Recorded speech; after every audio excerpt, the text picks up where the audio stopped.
اللهم صل على سيدنا محمد يا رب صل وسلم دائما ابدا على حبيبي.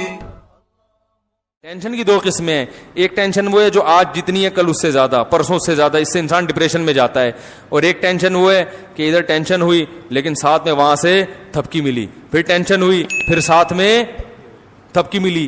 اس ٹینشن کو برداشت کرنا آسان, اور اس میں ایک خاص قسم کی لذت بھی ہوتی ہے اس ٹینشن میں.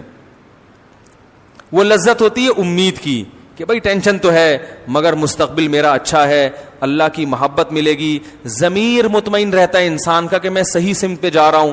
یہ ضمیر کا اطمینان اتنی بڑی اللہ کی رحمت ہے کہ یہ کروڑوں روپے بھی دے کے اگر مل رہی ہو نا تو یہ سستی ہے. لوگ ڈپریشن میں جاتے ہیں, ان کا ضمیر مطمئن بولو بھائی نہیں ہوتا. اگر آپ کو پتا ہو نا میں صحیح ہوں, بڑی بڑی ٹینشنیں برداشت کر لیتا ہے انسان, اس کو پتا ہوتا ہے کہ میں کیا ہوں, صحیح ہوں. دیکھو صحابہ کرام کی جو لڑائی ہوئی, تھوڑے تھوڑے لوگ بڑی بڑی فوجوں پہ غالب آئے. کیوں؟ ان بڑی فوجوں کو اطمینان نہیں تھا کہ ہم صحیح ہیں, اور ان تھوڑے سے کو اطمینان تھا کہ ہم صحیح ہیں. کہاں سے وہ تھوڑے تھوڑے ہوتے ہوتے پوری دنیا پہ غالب آ گئے. تو جب انسان کو کانفیڈنس ہوتا ہے کہ میں صحیح ہوں تو اس کے لائف سٹائل چینج ہو جاتا ہے. میں اکثر ایک واقعہ بیان کرتا ہوں, بس یہ واقعہ بیان کر کے اپنی بیان کو ختم کرتا ہوں. میں اکثر یہ جو واقعات ہیں نا بہت آبزرو کرتا تھا بچپن میں, ابھی بھی کرتا ہوں. کہیں کوئی واقعہ نظر آئے نا تو میں نے دیکھا ایک ہمارے بچپن میں ایک بلی جو ہے نا وہ کہیں سے بوٹی اٹھا کے لائی اور کھا رہی ہے. کتے کی نیت خراب ہو گئی, وہ کتا پنے پر اتر آیا, وہ بلی کے قریب آیا. اب آپ بتاؤ کتا جو ہے بلی سے کئی گنا زیادہ طاقتور ہوتا ہے کہ نہیں ہوتا؟ کیا خیال ہے؟ کتے کو چاہیے تھا ایک تھپڑ لگاتا, بلی سے بوٹی لے کے کھا جاتا, ایک چماڑ لگاتا ہڑک. لیکن کتا آیا اور نا اب کیوں ڈر رہا ہے بلی سے؟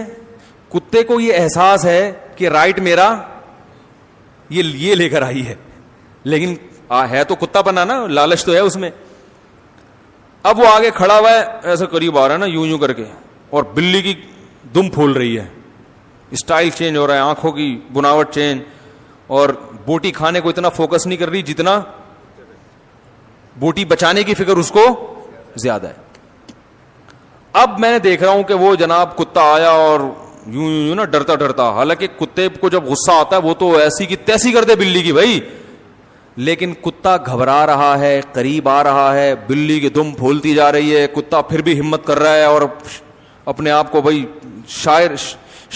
شعر سنا رہا ہے, جھپٹنا پلٹنا پلٹ کر جھپٹنا لہو گرم رکھنے کے ہیں یہ بہانے. وہ کہہ رہا ہے گھبرا نہیں, تو کتا ہے.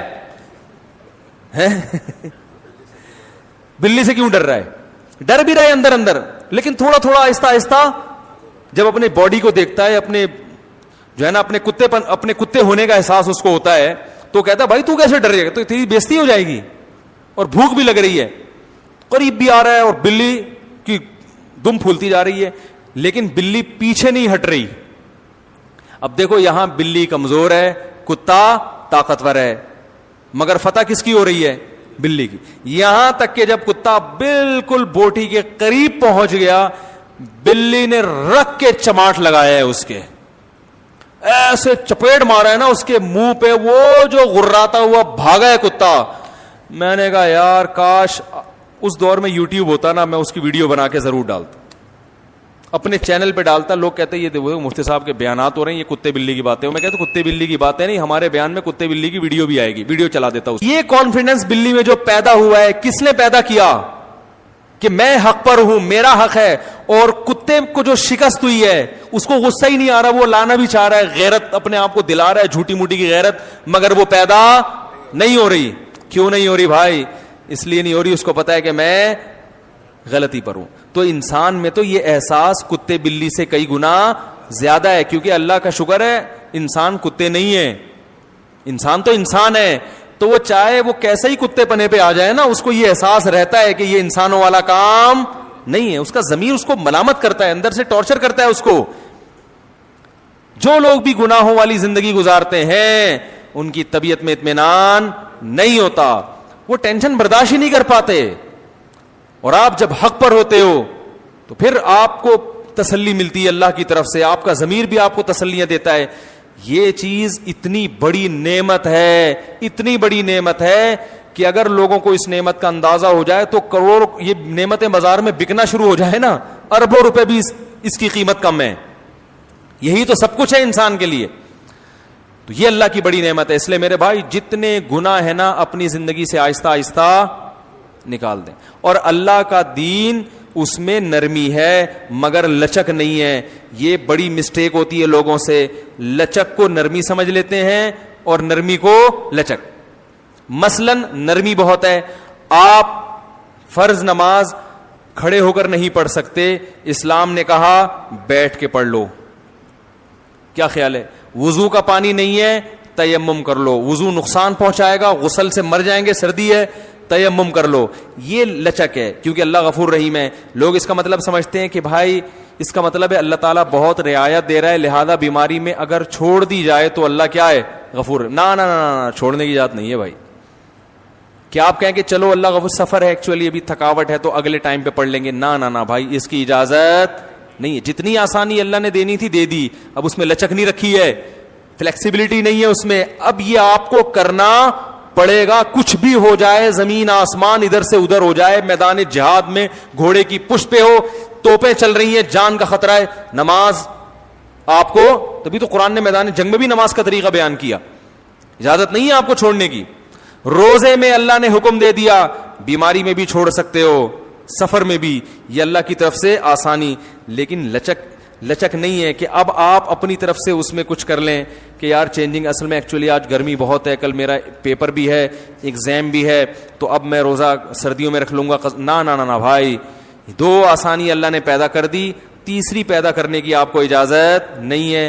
گرمیوں میں روزہ ہو, ریگستان میں ہو, آپ مزدور ہیں, آپ کے لیے روزہ رکھنا ناممکن بھی کیوں نہ ہو, آپ کو روزہ رکھنا پڑے گا.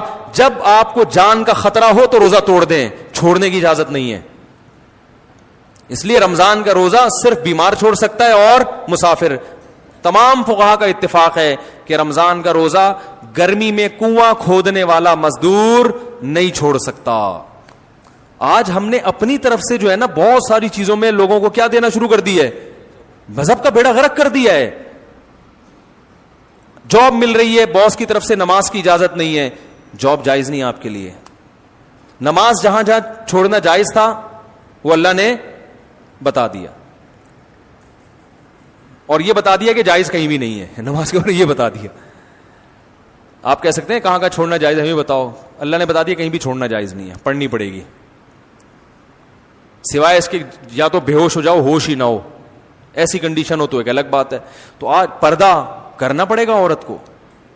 ہاں جہاں اللہ نے گنجائش دے دی, بھائی علاج کی غرض سے یا کہیں نکاح کرنا ہے اس کی غرض سے کسی کو دیکھنا ہے تو وہ الگ بات ہے, اس صورت میں گنجائش ہے دیکھنے کی.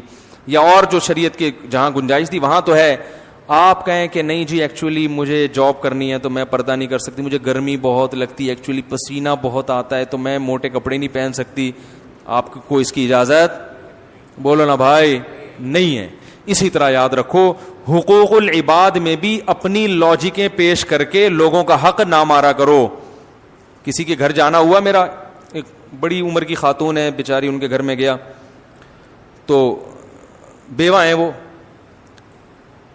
تو انہوں نے میری دعوت کی. وہ ماشاءاللہ بڑا گھر, پتہ چلا جی وہ ان کے بھائی نے اب ان کو گھر سے نکال دیا, بیوہ بہن کو. کیوں نکالا؟ کہ بھئی یہ گھر ہم رینٹ پہ دے رہے ہیں. تو میں نے ان سے ویسی باتوں میں پوچھ لے, میں نے کہا یہ گھر کا مالک کون ہے؟ انہوں نے کہا میرا بھی اس میں حصہ ہے 20% یا 25%. میں نے کہا پھر یہ تو آپ کو نہیں نکال سکتے, لیکن نکال رہے ہیں. وہ کہہ رہے ہیں ہم نے آپ پر خرچ اتنا کیا, ہمیشہ آپ کا خیال کیا ہے, ایکچولی ہم ہی تو آپ کا, اب آپ رہیں کرائے پر رہیں, ہم اس کو کرائے پر. میں نے کہا اگر کرائے پر دیتے ہیں تو اس کرائے کا 20% آپ کو دیں, اس کے لیے بھی تیار نہیں ہے. اور دلائل کہ ایکچولی اصل میں وہ ہم ہی تو ہیں, جیسے آج کل جو بھائی بہن کی وراثت کھاتا ہے نا اس کے بعد دلائل بہت ہوتے ہیں. او بھائی جو وراثت کا حکم ہے وہ بیٹی کو جتنا چاہے جہیز دیا ہو آپ نے, باپ کے مرنے کے بعد اس کا وراثت میں حصہ کم نہیں ہوگا, کیونکہ وراثت کے احکام میں اللہ نے لچک نہیں رکھی, وہ دینے پڑیں گے اس کو. لوگ دلائل پہ آ جاتے ہیں, یار اس کو ضرورت نہیں ہے, اور بھائی جان آپ وہ کروڑ پتی کیوں نہ ہو اور آپ قحط سے مر رہے ہو, پھر بھی اس کا وراثت میں حصہ نکلے گا. دیکھو اسلام میں ایک بھائی ہے جو ارب پتی ہے اور ایک کے پاس گٹکے کے پیسے بھی نہیں ہیں, وراثت میں دونوں کا حصہ برابر ہے. جو غریب ہے وہ یہ کہہ کے زیادہ پیسے نہیں لے سکتا کہ تمہیں کیا ضرورت ہے لہذا یہ پلاٹ بھی میرا ہو گیا. او بھائی نہیں لے سکتے آپ کو دینا پڑے گا. اسی طرح ماں اپنے بچوں کی وراثت غصب, بولو بھائی, نہیں کر سکتی. اب باپ مر جاتا ہے تو اماں کیا کہتی ہیں, یہ میرا مکان ہے, میں اپنی زندگی میں کسی کو حصے بخیے نہیں کرنے دوں گی. ابھی باپ کا کفن میلا نہیں ہوا, میرے میاں کی جائیدادیں بٹنا شروع ہو گئیں, نہیں میں نہیں دوں گی, میں یہ نہیں کروں گی. بھائی یہ آپ کا ہے ہی نہیں, یہ کس کا ہے؟ یہ اللہ نے جس کا کہہ دیا یہ اس کا ہے. اس میں بیٹے کا اتنا ہے, بیٹی کا اتنا. میرے پاس کیس آتے ہیں, میں کہتا ہوں بھائی اماں کا 8واں حصہ ہے 12.5%, اس کے بارے میں اماں کو اللہ نے اختیار دیا ہے کہ وہ ایک دھیلا بھی کسی کو نہ دیں. وہ کہیں یہ میرا ہے, میرے میاں سے مجھے 8واں حصہ ملا ہے 12.5%, یہ میں کسی کو نہیں دوں گی. بالکل رائٹ ہے ان کا, باقی ان کا ہے ہی نہیں تو کسی کو دینے کا, وہ تو اللہ نے دے دیا نا. کیا ہو گیا بھائی؟ اگر اللہ نے ماں کو یہ حق دیا ہوتا تو قرآن میں اللہ وصیت کے حکام بیان نہ کرتا وراثت کے. اللہ کہتے ہیں جو ماں جس کو جتنا دینا چاہے اس کو دے دینا, اگر وہ نہ دینا چاہے تو پھر میرے حساب سے پھر اتنا بنتا ہے اتنا دے دینا. کہیں بھی قرآن نے نہیں کہا. اللہ نے کہا یوصیکم اللہ فی اولادکم, اللہ نے تمہاری اولاد کے بارے میں تمہیں بتا دیا, ابا مرے گا بیٹے کو دگنا, بیٹی کو اس کا آدھا ملے گا, تو وہ ملے گا. اس میں ماں کو روکنے کا رائٹ نہیں ہے. کہیں مائیں بیٹیوں کی وراثت نہیں دینے دیتی, کہیں بیٹوں کی نہیں دینے دیتی, کہیں کسی کو بھی نہیں دینے دیتی, میں زندہ ہوں, میں یہ نہیں ہو سکتا. تو بھائی جب آپ کا انتقال ہوگا, اللہ نہ کرے آپ کو اللہ زندگی دے, تو پتہ نہیں اس وقت کتنی تبدیلیاں ہو چکی ہوں. بعض دفعہ آپ کا انتقال 30 سال کے بعد ہو رہا ہے, بچوں کو ضرورت اب ہے, وہ 30 سال کے بعد بچے کہیں گے ابا اب اماں اب ہمارے انتقال کا ٹائم آ چکا ہے, اب ہم نے اس وراثت کا کرنا کیا ہے. ایک نوجوان میرے پاس آیا کہ میری اماں وراثت نہیں تقسیم کرنے دے رہی, تو میں نے کہا کیوں؟ کہہ رہی وہ جب میں مر جاؤں گی پھر کرنا. میں نے کہا بھائی آپ کی ماشاءاللہ والدہ بھی جوان ہے, 30 سال میں بھی ان کا اللہ کرے 30 سال میں بھی انتقال نہ ہو, لیکن لگتا ہے 30 سال میں تو ہوگا, تو 30 سال تو آپ کے اسی غربت میں گزر جائیں گے. ٹھیک ہے نا. تو یہ ظلم ہے جو ماں کر رہی ہے بیٹوں کے اوپر. تو یہ وہ احکام ہے جس میں شریعت نے لچک نہیں رکھی. ایسا کیس آیا ابھی JTR پہ, کسی نے پوچھا تھا کہ باپ کا انتقال ہوا, اکلوتی بیٹی تھی, چچا نے پوری وراثت پہ قبضہ کیا اور بیٹی کو کہا کہ تم میری ہو گئی ہو, میں تمہیں پالوں گا, اب بس میں ساری ذمہ داری. وراثت میں نہیں دیا اس کو حصہ کہ بھائی تم جب میری بیٹی بن گئی تو تمام ذمہ داریاں کس کے کندھوں پر ہیں؟ میرے کندھوں. پھر اس پلاٹ پہ ماشاءاللہ چچا نے مسجد بھی بنائی اور دکانیں بھی بنائی اور بیٹی کو بھی پال رہا ہے. میں نے کہا بھائی یہ مسجد میں نماز پڑھنا جائز؟ بولو بھائی, یہ بیٹی کی وراثت کی زمین پر بنی ہے مسجد, اس میں نماز پڑھنا, یہ مسجد ہے ہی نہیں شرعی, غصب کی زمین پہ ہے. چچا کو چاہیے کہ آپ اس کی وراثت پوری اس کے حوالے کرو, پھر آپ اس کو پالو. کیا خیال ہے؟ پھر پالو آپ اس کو, پھر لوگ کہیں گے ماشاءاللہ. اب ساری وراثت کھا کے آپ بھتیجی کی کفالت کر رہے ہو, یہ اللہ کی طرف سے اجازت نہیں ہے. تو بھائی اپنے آپ کو شریعت کا پابند بناؤ, ایک دائرے میں لے کر آؤ, اس کے حساب سے حقوق کا تعین کرو, اخپل طریقے سے فیصلہ نہ کرو. آپ پٹھان ہیں بھائی, اخپل طریقہ پتہ ہے نا کسے کہتے ہیں؟ اخپل طریقہ ہے. اخپل طریقے سے فیصلے کر رہے ہیں کہ یہ اصل میں یوں ہو رہا ہے, اخپل طریقے سے جرگے بیٹھ کے فیصلہ کر رہے ہیں. اللہ اس کے رسول صلی اللہ علیہ وسلم نے ہمارے لیے حدود کھینچ دی ہیں کہ بھئی آپ کو اس طرح سے یہ حقوق ہیں, اس سے زیادہ آپ کا نہیں اور اس سے زیادہ اس کا حق نہیں ہے. بھائی سمجھ میں آ رہی ہے یا نہیں آ رہی ہے؟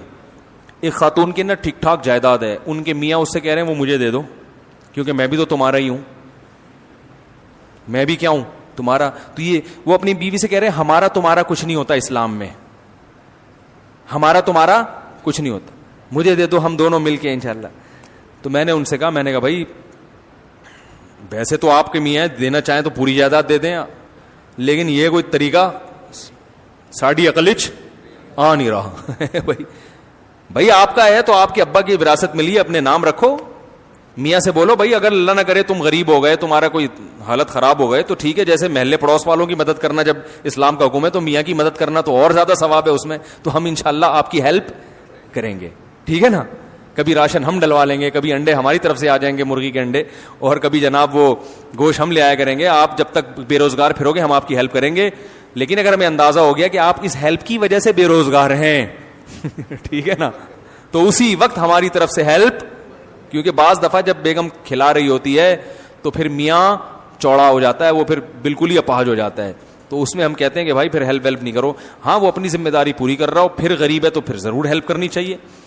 تو باؤنڈری اللہ نے کھینچ دی ہے بھائی, اس سے آگے نکلنے کی کوشش. ہم لوگ پورے اسلام کو فالو کرنا چاہتے ہی نہیں ہے, ہمارے ساتھ بڑی ٹینشن ہی ہے, آدھی چیزیں چل رہی ہیں. دیکھو خدا کی قسم, جب آپ دوسرے کا حق دو نا تو پھر اپنا حق لینے میں بھی مزہ آتا ہے. میں تو لوگوں کو بولتا ہوں کہ وراثت لیا کرو, معاف واف نہیں کیا کرو. لوگ کہتے ہیں یار آپ کیسی باتیں سکھا رہے ہو. خاص طور پہ خواتین کو میں کبھی ترغیب نہیں دیتا کہ معاف کریں. میں کہتا ہوں یہ حد حرام, پہلے ہی بہنوں کی وراثت آج کل نہیں دی جا رہی ہے. ان کو میں ترغیب دیتا ہوں کہ بھائی کو بولو کہ محبت سے دے دو, ورنہ تھانے جا کے FIR کٹواؤں گی میں. تو پھر لوگ کہتے ہیں یہ تو آپ بہن بھائیوں کو لڑوا رہے ہیں. میں کہہ رہا ہوں لڑوا وہ رہا ہے جو حق نہیں دے رہا. بھائی قطع رحمی کا گناہ اس کو ہوگا جو حق دبا کے بیٹھا ہوا ہے نا, اس کو تھوڑی گناہ ہوگا جو حق مانگ رہا ہے. قطع رحمی جرم ہے, مگر جو اس جرم کا سبب بنے گا وہ گناہگار ہوگا نا. ارے بھائی آپ نے آپ کی مثال دے رہا ہوں, آپ نے لیے نہیں, 1 لاکھ روپے لے لیے. اب میں آپ سے جا کے محبت سے کہہ رہا ہوں میرے 1 لاکھ روپے دے دو, آپ کو نہیں دے رہا. میں کہہ رہا ہوں ایسے کی تیسے میں آپ کے گریبان پکڑ رہا ہوں. لوگ کہہ رہے ہیں مسلمان پہ ہاتھ اٹھانا ناجائز ہے, تو ایسے موقع پہ تھوڑی کہا جائے گا. میں کہوں گا بھائی ناجائز ہے, مگر اس ناجائز کام کا سبب کون بن رہا ہے؟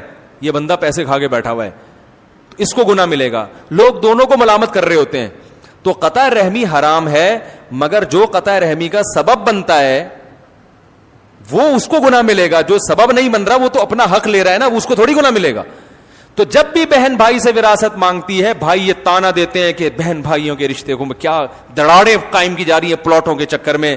دیکھو تم میری بہن ہو, یہ مال ایسی چیز نہیں ہے جس سے ہم اپنا رشتہ خراب کریں, یعنی نہیں مانگو مجھ سے ٹھیک ہے نا. تو بھائی مال ایسی چیز نہیں ہے جس سے ہم رشتے خراب کریں, لہذا وہ مال اس کے حوالے کر دینا چاہیے. یہ ہے اصل مطلب. تو ہر آدمی اپنے مطلب کہ وہ نمازیں دیکھو, ٹرین میں ادھر کوئی منہ کر کے نماز پڑھ رہا ہے, کوئی کھڑکی طرف منہ کر کے, ان سے بولو بھائی قبلے کی طرف. کہہ رہے ہیں بھائی سفر میں تو 4 کی 2 کر دی اللہ نے, تو سفر میں تو آسانی ہے. اب بھائی اللہ نے 4 کی 2 کی ہے, مگر اللہ نے کہیں بھی یہ نہیں کہا قرآن میں کہ سفر میں قبلہ ہی معاف ہو گیا بھائی, یہ کہیں نہیں کہا. جتنا اللہ نے معاف کیا اتنا ہوگا.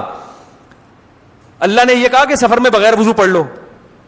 سفر میں بھی یہ کہ تیمم تو کرنا ہی پڑے گا اگر پانی نہیں ہے, تو غسل بھی کرنا پڑے گا سفر میں اگر غسل فرض ہو گیا ہے. تو جو اللہ نے کر دیا اتنا تو بھائی ٹھیک ہے, جو نہیں کیا اس میں آپ کو فنڈر بننے کی ضرورت, بولو نا, اس میں فنڈر گیری کی ضرورت نہیں ہے آپ کو. تو ہر آدمی گنجائشیں نکال کے فنڈر بنا ہوا ہے, اور وہ خود قیاس اجتہاد کر کے یہ ہے فلانا ہے ڈمکانا ہے, ادھر سے اس کا کھا لیا ادھر سے. آج ایک کیس آیا, بیٹھے ہوئے, ناراض نہیں ہونا, بتا دوں آپ کا نام نہیں آئے گا کہیں بھی, ویسے تو آ گئے آپ ٹھیک ہے نا. میرے پاس بعض ایسے کیس بھی آتے ہیں کہ لوگ جھوٹے کیس کر دیتے ہیں دوسرے پر, اس کو پریشان کرنے کے لیے. میں کہتا ہوں بھائی یہ جائز نہیں ہے جھوٹا کیس کرنا. کہہ رہے نہیں وہ بڑا ظالم ہے. تو ظالم ہے تو جو جتنا ظلم ہے اس حساب سے تو آپ اس کو نچوڑ سکتے ہیں, جو چیز نہیں ہے وہ کھاتا اس میں ڈال دیا. تو باؤنڈری شریعت نے ایک متعین کی ہے, اس کے تحت رہتے ہوئے آپ اپنا حق لیں. میں تو کہتا ہوں اس زمانے میں حق لینا بھی چاہیے. ہاں جہاں شریعت نے حق چھوڑنے کی ترغیب دی ہے وہاں چھوڑ سکتے ہیں. وہ کہاں ترغیب دی ہے یہ ایک الگ موضوع ہے. بعض جگہوں پہ حق چھوڑنا, حق پہ ہوتے ہوئے بھی حق چھوڑیں گے تو ثواب ملے گا آپ کو. وہ کون سی جگہ ہیں وہ بھی میرا موضوع نہیں ہے, لیکن عمومی حالات میں اگر لوگ وراثت کے معاملے میں نرم گوشہ اختیار کرتے ہیں تو اس کا بڑا نقصان ہوتا ہے. لوگ وراثتیں تقسیم ہونا ختم ہو گئی ہیں, یہ بڑا نقصان ہوتا ہے. اللہ تعالی عمل کی توفیق عطا فرمائے. ابھی سوال کا وہ کر لیں, سوال جواب کی نشست نماز کے بعد رکھ لیں. بیٹھیں گے آپ لوگ ہے بھائی؟ نہیں, جو بیٹھیں گے وہ ہاتھ کھڑا کریں تاکہ میں لوگوں کی اندازہ لگاؤں نا کہ ایسا تو نہیں تھک گئے ہوں. بیٹھیں گے تو پھر ایسا کرتے ہیں, ابھی اذان ہونے والی ہے, 10 منٹ میں نماز ہو جائے گی, تو نماز کے بعد 15-20 منٹ کی مجلس رکھ لیتے ہیں. اس میں آپ نے جو سوال پوچھنے وہ کھڑے ہو کر پوچھ لیے گا. جو پرچی پہ کھڑے ہو کے پوچھتے ہوئے شرم آ رہی ہے, کوئی گھریلو مسئلہ ہے تو پرچی پہ لکھ کے پوچھ سکتے ہیں. تو پھر ہم نماز کے بعد دوبارہ بیٹھتے ہیں انشاءاللہ. زیادہ ٹائم نہیں ہوگا, 15 سے 20 منٹ انشاءاللہ بیٹھیں گے. جو سوال آپ لوگوں نے پوچھنا ہے وہ آپ پوچھ سکتے ہیں. یہ جو میں نے آج بیان کیا اسی سے متعلق کوئی دل میں سوال ہو, اشکال ہو تو کھل کے پوچھیں. ایک بات خوب اچھی طرح ذہن میں رکھ لیں کہ جو مرضی پوچھنا ہو آپ سے انشاءاللہ مجھے غصہ نہیں آئے گا. سمجھ رہے ہیں؟ بعض لوگ نا علماء سے پوچھتے ہوئے ڈر رہے ہوتے ہیں کہ کہیں میٹر شارٹ نہ ہو جائے ان کا. البتہ یہ ضرور ہے کہ میں ہر سوال کا جواب دوں گا نہیں. میں اگر یہ سمجھوں گا کہ یہ غیر اہم سوال ہے یا بیہودہ سوال ہے تو میں وہ پی ضرور جاؤں گا, کیونکہ ہر سوال کا جواب دینے کا نہیں ہوتا. بعض دفعہ کوئی فتنہ پرست کوئی ایسے سوال پوچھ رہا ہوتا ہے جس سے آگ لگا دے. تو پوچھنے میں آپ بخل سے کام نہ لیں, کیونکہ اس چکر میں لوگوں کے ذہن میں بہت سے صحیح سوالات بھی ہوتے ہیں وہ پوچھ نہیں پاتے. یہاں تک سمجھ میں آ گئی بات؟ تو یہ جمعہ کہہ رہا ہوں, سوری, ابھی نماز کے بعد انشاءاللہ وہ میرا جمعے کا بیان رات کو اپلوڈ ہو رہا ہے. لوگ کہہ رہے ہیں کراچی میں جمعہ رات کو ہوتا ہے. ہم کہا بھائی کیا کریں, آج کل ہماری سمجھ میں نہیں آ رہا. ابھی انہوں نے اعلان کیا تھا 9 بجے بیان ہوگا, تو اب کچھ لوگ بعد میں پہنچ رہے ہیں, کچھ سمجھ میں نہیں آ رہا. مجھے خود سمجھ میں نہیں آ رہا میرا بیان کب ہوتا ہے آج کل. تو آپ دعا کریں ہمارا کوئی مینجمنٹ کوئی ذرا ایسی ٹائٹ سی ہو جائے کہ جس پہ ہو کہ بھئی اب لوگوں کو بھی اطمینان ہو, کوئی اس ٹائم ہوگا اس ٹائم نہیں ہوگا, اس وقت لائیو چلے گا اس وقت لائیو نہیں چلے گا. کوئی ایسا سیٹ اپ آ جائے, کوئی آپ کے پاس ایسا فارمولہ ہے تو وہ آپ ہمیں بتائیں, کیونکہ یہ بیچارے تو محنت کر رہے ہیں لیکن مینجمنٹ نہیں ہو پا رہی ہے کچھ تمیز سے جسے کہتے ہیں آپ, تو اس کی وجہ سے بڑا نقصان ہو رہا ہے. سبحانک اللہم و بحمدک نشہد ان لا الہ الا انت نستغفرک. اچھا یہ بھی بتا دوں ایک آخری بات, یہ ریکارڈ میں بھی لے آئیں, آ رہی ہے. ہمارے ہاں گارڈ بیٹھے ہوئے ہوتے ہیں بیان میں. لوگ مجھے کہتے ہیں آپ کے پاس گارڈ نہیں ہے. گارڈ ہے, لیکن میں وردی والے گارڈ کا قائل اس لیے نہیں ہوں کہ وہ جب دہشت گرد آتا ہے تو پہلے ایک گارڈ کو لگاتا ہے, دوسرے نمبر پہ پھر وہ اصل ہدف کو لگاتا ہے. تو ہمارے ہاں گارڈ بیٹھے ہوئے ہیں, بندوقیں رکھی ہوئی ہیں اور لائسنس والا اسلحہ ہے. تو اگر کوئی شرارت کی کوشش کرے گا تو اسے پتہ نہیں چلے گا کہ اس کو کہاں سے گولی آگے لگے گی. تو میرا اصول یہی ہے کہ میرے ساتھ ہر وقت گارڈ گھوم رہا ہوتا ہے لیکن پتہ نہیں ہوتا کہ گارڈ ہے. آئی بات سمجھ میں؟ اور میں بھی الحمدللہ اسلحہ چلانا جانتا ہوں. سمجھ میں آ رہی ہے بات؟ اور میرا نشانہ بھی الحمدللہ بہت پکا ہے, غیر قانونی نہیں, قانونی کی بات کر رہا ہوں. تو آپ لوگ گھبرایا نہ کریں. ویسے تو ہماری کسی سے دشمنی نہیں ہے, تو ایسی ہم بات ہی نہیں کرتے کہ پھڈے بازی ہو, تمیز سے زندگی گزار رہے ہیں اور بیانات کر رہے ہیں. کوئی ہمارا کسی سے جھگڑا نہیں ہے, لیکن پھر بھی احتیاط کے پیش نظر یہاں گارڈ موجود ہوتے ہیں. تراویح میں بھی ہوتے تھے, رمضان میں, ہر وقت ہوتے ہیں الحمدللہ. تو اگر یعنی بعض لوگ کہتے ہیں نا کہ یار کوئی سیکیورٹی نہیں ہے, تو بے وقوف نہیں ہے الحمدللہ. ہم سیکیورٹی کا انتظام الحمدللہ کیا ہوا ہے, لیکن ہم نے بندہ نہیں بتایا وہ کون ہے. تو اس لیے وہ کہیں سے بھی کچھ بھی کر سکتا ہے بیٹھ کے بندہ. سبحانک اللہم و بحمدک نشہد ان لا الہ الا انت نستغفرک و نتوب الیک. میں کھانے کا انتظام مخلوط ہو تو اس میں جانا جائز ہے نہیں. پردے کا انتظام نہیں ہے, مخلوط دعوت ہے تو اس میں شرکت جائز نہیں ہے. کسی کا دل رکھنے کے لیے بھی شرکت جائز نہیں ہے اس میں. رشتہ داری جوڑنے کے لیے بھی شرکت جائز, بولیں بھائی, نہیں ہے. بعض لوگ یہ کرتے ہیں کہ بھائی مکس گیدرنگ میں جہاں دعوت ہو تو وہاں اگر ہم نہیں جائیں گے تو رشتہ دار ناراض ہو جائیں گے. یار اس کی آواز بڑھا دو یار, پھر وہی ہو رہی ہے, پتہ نہیں آواز کو کیا ہو گیا. تو لوگ ناراض ہو جائیں گے, خونی رشتے ٹوٹیں گے. تو یہ خونی رشتے توڑنے کا گناہ اسے ہوگا جس نے مکس گیدرنگ کا انتظام کر کے آپ کو آنے سے روک دیا ہے, اس کو گناہ ملے گا. سمجھ رہے ہیں؟ تو کسی کا دل جوڑنے کے لیے اپنا دین توڑنا جائز نہیں ہے.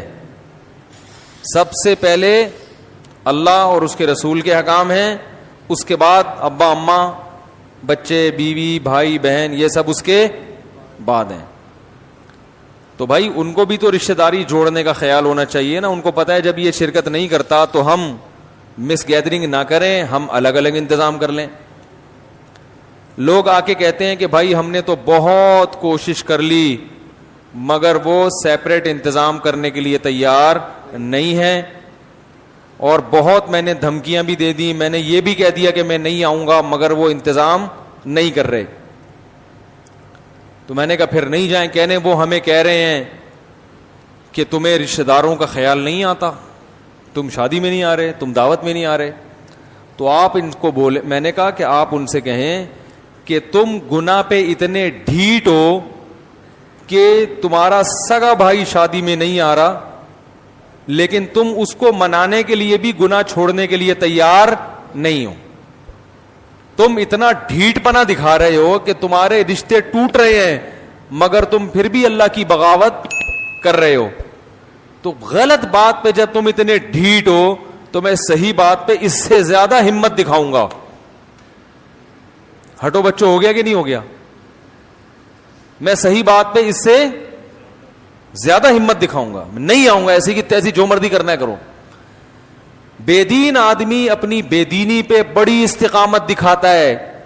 ڈھیلا پن کہاں سے آتا ہے؟ جو دیندار ہے وہ ایکچولی اگر میں نہیں گیا تو میں وہ میرے بھائی کیا بولے گا، لوگ بولیں گے فنڈامنٹلسٹ ہے، بنیاد پرست ہے، لوگ کیا بولیں گے. تو بھائی اتنا براڈ مائنڈڈ بننے کی ضرورت نہیں ہے کہ گناہوں میں بھی حدیث میں کیا آتا ہے، پچھلی امتوں میں جب کوئی گناہ ہوتا تھا تو بنی اسرائیل کے علماء روکتے تھے لیکن پھر اس گناہ میں ان کے ساتھ شرکت بھی کر لیتے تھے. آہستہ آہستہ اللہ نے روکنے والوں کو دلوں کو بھی ایسا کر دیا جیسے گناہگاروں کا ہوتا ہے، اور سب پر پھر داؤد علیہ السلام کی زبان سے اللہ نے لعنت کی. تو آپ جوڑ پیدا کرنے کے لیے یاد رکھو خاموشی اختیار کرنا جائز ہے. مثلا ہر جگہ فنٹر گیری بھی ٹھیک نہیں. آپ جا کے تبلیغ شروع کر دیں، یہ کیا ہو رہا ہے، یہ مکس گیدرنگ کیوں ہو رہی ہے، غلط ہو رہا ہے، حرام ہے اسلام میں، یہ سب غلط ہے. تو ہر جگہ تبلیغ بولو نا نہیں کی جاتی. وہ پھر خام خواہ میں دین کا مذاق اڑائیں گے، بولیں گے چلو مولوی نکلو یہاں سے. تو آپ کو کیا ضرورت ہے جا کے بلا وجہ ان کو؟ ہر جگہ کا ایک موقع ہوتا ہے. تبھی مجھے لوگ جب شادی بیاہ میں بیان کے لیے بلاتے ہیں میں نہیں جاتا. میں کہتا ہوں لوگ وہاں کھانا کھانے آئے ہیں، مولانا کی تقریر سننے نہیں آئے. یہ موقع نہیں ہے بیان کا. ہر آدمی گول میز پہ بیٹھا ہوا ہوتا ہے، کسی کا منہ ادھر ہے، کسی کا منہ ادھر ہے. ہم ادھر بیٹھ کے بیان کر رہے ہیں، وہ ادھر منہ کر کے سن رہے وہ بیان. یہ کوئی بیان کا ماحول ہی نہیں بنتا نا. تو یہ موقع نہیں ہے. ایک دفعہ ایک صاحب کو بلایا ولیمے کی دعوت پہ، رو رو کے دعا کروائی انہوں نے. میں نے کہا یہ ولیمے کا موقع، خوشی کا موقع ہے، رو رو کے دعا کرنے کا موقع نہیں ہے. سب دولہا کو دیکھ رہے تھے کتنا رو رہا ہے. تو ہر جگہ نا ہر چیز نہیں جچتی ہے. اب ولیمے کا موقع ہے، مبارک بات ہے، خوشی ہے، بھائی آپ ہو ہا ہا ہا رونے کی ایک محفل لگی ہوئی ہے. بھائی یہ کیا ہے، شادی ہو رہی ہے، کیا ہو رہا ہے، یہ جنازہ ہو رہا ہے کسی کا. تو ٹھیک ہے، جو رو کے دعا کروا رہے تھے ان میں تو اخلاص تھا، وہ تو بےچارے اپنے لحاظ سے ٹھیک کر رہے تھے. وہ تو یعنی ان کا تو میں اپریشیٹ اس لیے کروں گا کہ اس موقع پر بھی وہ اللہ کو نہیں بھولے. ان میں اتنا غم تھا، اتنا اللہ کا درد تھا کہ رو رہے تھے. لیکن میری رائے یہ ہے کہ یہ رونے دھونے کا موقع نہیں ہے، یہ خوشی کا موقع ہے. آپ مٹھائی کا ڈبہ لے کے جائیں، دولہا کا منہ میٹھا کرائیں، کچھ واض و نصیحت تھوڑی بہت ہلکی پھلکی ہو جائے تو بھی کوئی حرج نہیں ہے. بھائی بیٹھ گئے تھوڑا سا، بھائی دیکھو ماشاءاللہ شادی ہوئی ہے، سنت کے مطابق ہوئی ہے. آپ لوگ بھی شادی کریں تو سنت کے مطابق کریں. اتنی ہلکی پھلکی تو ٹھیک ہے، چلتا ہے یہ تو. لیکن باقاعدہ تفصیلی بیان وہاں پہ وہ لوگ سننے نہیں آئے ہوتے، منہ ادھر ادھر ہوتے ہیں، بہت مشکل ہو جاتی ہے. میں کہتا ہوں بھائی ان کو بولو کہ یار ادھر آ جائیں، بیان الفلاحیہ مسجد میں ہوگا وہاں آ کے سنیں. یا کوئی اور عقیقے میں بھی سمجھ میں آتا ہے بیان، عقیقے کی محفل میں بھی سمجھ میں آتا ہے. بچے کا قرآن ختم ہوا ہے، اس میں سمجھ میں آتا ہے کہ بیان ہونا چاہیے. لیکن بارات میں بیان ساڑی اقلچ نہیں آتا. وہ ہاں نکاح جب ہو رہا ہو نا، نکاح کی محفل ہو مسجد میں نکاح، اس میں بھی بیان ہو سکتا ہے. اور اگر بارات میں بیان کرنا ہی ہو، اول تو بارات ہی نہیں ہے شریعت میں تو ولیمہ ہے، بارات تھوڑی ہے. تو ولیمے میں بیان کرنا بھی ہے تو پھر لوگوں کو یہ کہا جائے کہ بیان کے لیے ہم آپ کو بلا رہے ہیں، اور اس میں ضمناً ولیمہ بھی ہو جائے گا تاکہ لوگ پہلے سے یہ دماغ میں رکھ کر آئیں کہ ہم بیان سننے جا رہے ہیں. لوگ دماغ میں یہ رکھ کر آ رہے ہیں کہ خوشی منانے جا رہے ہیں، کھانے پینے جا رہے ہیں، خوشبو لگا کے پرفیوم لگا کے تیار ہو کے بالکل فٹ فاٹ ہو کے غل غپاڑے کرتے ہوئے جا رہے ہوتے ہیں. وہاں مولوی کو دیکھ کے گھبرانے لگتے ہیں، یار یہ یہاں کہاں پہنچ گئے، پتہ نہیں یہ کیا شروع کر دے گا یہاں پہ. تو وہ بات کو پھینکنے والی بات ہو جاتی ہے، سمجھ رہے ہیں نا. تو ہر جگہ تبلیغ نہیں ہے. آپ جا کے ہر ایک کو ہر وقت سمجھانا شروع کر دیں. مس گیدرنگ ہو رہی ہے تو آپ وہاں گھس کے تقریر شروع کر دیں، تو یہ تو مناسب نہیں ہے، مصلحت کے خلاف ہے. لیکن اس میں شرکت کرنا شروع کر دیں جوڑ پیدا کرنے کے لیے، یہ بھی جائز نہیں ہے. جوڑ پیدا کرنے کے لیے خاموشی اختیار کی جا سکتی ہے تاکہ نفرت نہ پھیلے. لیکن جوڑ پیدا کرنے کے لیے گناہ میں شرکت کی اجازت کسی قیمت پہ نہیں ہے. گناہ کو اپریشیٹ کرنا بھی جائز نہیں ہے.